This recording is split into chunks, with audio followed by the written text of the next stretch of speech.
is that you have various types of what we normally call grays. We didn't call them grays in the military, but you had at least 3 types of the grays. You had some that were much taller than we were.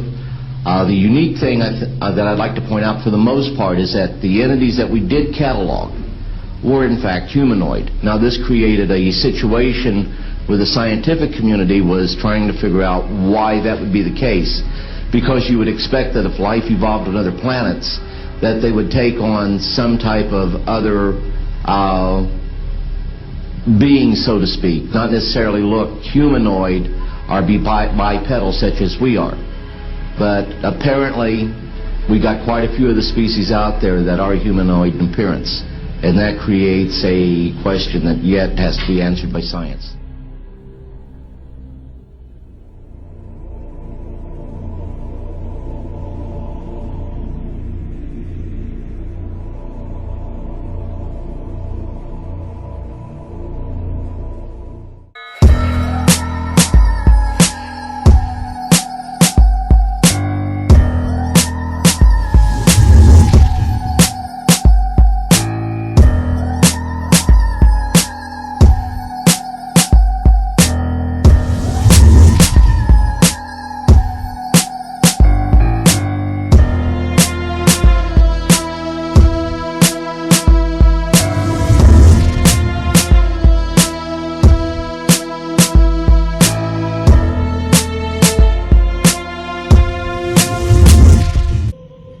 Explain some of the visual glances of these things. They seem to just simply disappear. They're gone. Exactly. I mean, they're appearing out of nowhere and then disappearing right in front of people. And that's why scientists who have no axes to grind, they just say that it doesn't make that much sense. And also, if they're just trying to observe us, to take account of what we're doing on Earth, I mean, after a while, after so many months or years or centuries, it kind of gets old. They either would take us over, or they've already discovered all the information they need to know about Earthlings, and so they're just going to take us over or make first contact and just sort of do what they need to do next. To endlessly observe us, it doesn't make any sense. It's something where, and also see if we have all these sightings, as you know much better than I do. Where are they landing? We don't see them getting out to get anything to drink or to eat. We don't see them. They've never tried to make contact with any large amount of people in a major city, and so this doesn't. And also all the endless medical procedures that the people who have claimed to have been abducted. Why the endless medical procedures? I mean, if we're talking about such an advanced race of alien beings, they don't need to do that over and over and over again. Interesting perspective. Let's talk about some of the facts out there of evidence that may support your conclusion that the UFOs are spiritual phenomena, not physical, like so many other people also believe. What can we pinpoint again? Well, again, it's something where you cannot have a material or a physical being penetrating the ground, penetrating the water, appearing in front of people, then disappearing instantly, and then also changing colors, sometimes only when they're accelerating, with every color in the spectrum has been recorded. Many UFOs coming and making one UFO breaking apart and then going into multiple UFOs.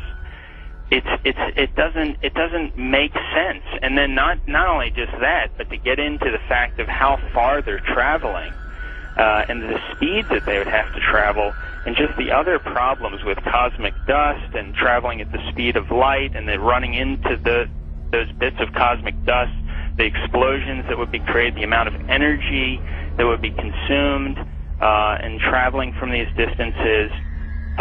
Just all those kinds of things really scream out that you're dealing with a spiritual phenomenon, not a material or physical phenomenon. There does seem to be a deception here, because I've always wondered, my gosh, if they're that benevolent, if they're that understanding of humankind, make yourself available. And that's why some of these other scientists have said that they seem to be trying to set people up to deceive them as if they are aliens, but the facts just say that they can't be that there's something else. It doesn't make any sense, and there's something else, a psychological deception that's going on here. And many of these scientists say, I don't know what it is, but we've concluded that it's got to be that. It's got to be something bigger is going on here than just them trying to show people that, yes, you know, here's a UFO that you're seeing now, we are aliens, that there's got to be something else going on here, on top of the fact that the characteristics of them show that they just cannot be some material or physical craft. Do you think humans are involved in the deception? I'm losing my voice here. I gotta pop it back. As far as I think there have been deliberate hoaxes that have been perpetrated, and you know, it's an interesting statement. I mean, there are many that could be quoted, but Gordon Creighton, who I know you know of him, probably, who died in 2003, he made this statement in the British journal Flying Saucer Review. He said, quote, "There seems to be no evidence yet that any of these craft or beings originate from outer space."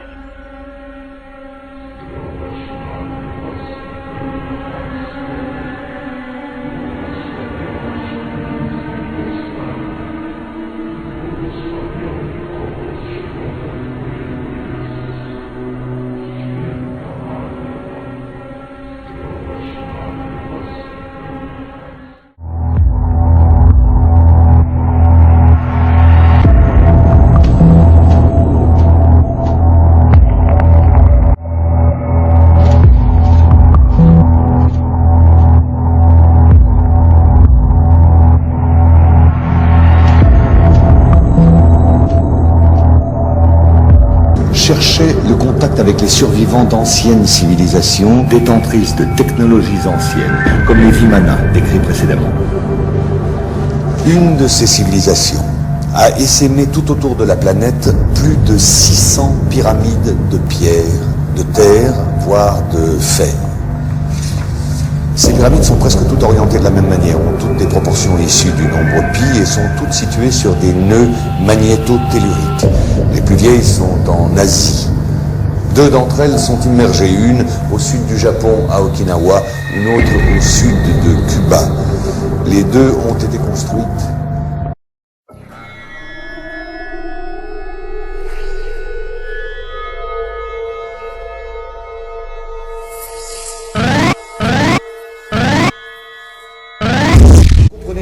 l'étude et la compréhension des quelques prototypes récupérés était la priorité absolue, afin d'assurer aux nazis la domination du ciel, alors que les Alliés misaient sur la maîtrise de l'atome et la fabrication des premières bombes nucléaires. Ces bases secrètes abritaient toutes des recherches supervisées par les nazis. Dans l'une de ces bases travaillait Victor Schauberger, le père des OVNIs nazis. Schauberger dirigeait l'unité Vril chargée de la recherche sur l'antigravitation. Il est mort en 1958 au Texas, alors qu'il travaillait sous la protection des États-Unis à l'amélioration de ses propres soucoupes volantes devenues depuis américaines. Vous allez vite comprendre que 70% des phénomènes aériens inexpliqués sont humains et n'ont rien d'extraterrestre. Une fois la Deuxième Guerre mondiale terminée et la technologie nazie pillée systématiquement par les Américains et les Russes, l'enjeu premier était de continuer, voire d'achever la recherche nazie dans le plus grand secret. C'est à peu près à la même période que Kenneth Arnold, pilote de l'US Air Force et agent de la CIA, lance la plus grande opération de manipulation sur l'existence des OVNIs. Faire croire au peuple que cela n'existait pas n'était pas la bonne solution, n'était pas suffisant. Discréditer et effrayer la population par une désinformation systématique était beaucoup plus efficace. L'OVNI et le para-humain appartiennent désormais au cinéma, à la télévision et à la paranoïa collective, et non pas aux scientifiques, comme cela aurait dû être le cas. En mai 1947, les services secrets américains découvrent l'existence d'un ancien ovni terrestre craché sur les monts Altaï, à la frontière russo-mongole. récupéré secrètement par les Russes. À ce moment-là, la tension entre les deux blocs monte d'un sérieux cran. La découverte a été de taille, et pour ne pas perdre la face, le Pentagone allié à la CIA ont décidé de mentir et de monter un gros coup de bluff, et font croire aux Russes et au monde entier qu'eux aussi ont récupéré un OVNI à Roswell en juillet 1947. Bien entendu, il n'en était rien, mais le coup de bluff avait réussi.